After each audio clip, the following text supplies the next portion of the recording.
কাজিরাঙায় orchid park আর forest দেখে নিয়েছি। এবার বেরিয়ে পড়েছি আবারও গুয়াহাটির উদ্দেশ্যে।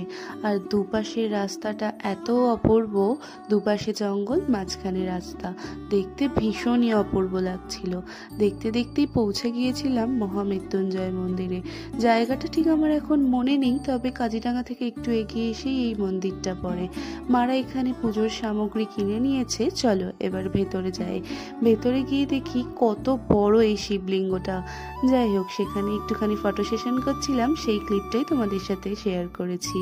ভেতরে ঢোকার পর মনটা একেবারে ভরে যায়, ভীষণ অপূর্ব মন্দিরটা। তারপরে আমরা পুজো দিয়ে বেরিয়ে এখানে সবাই মিলে বসে প্রসাদ খাচ্ছিলাম।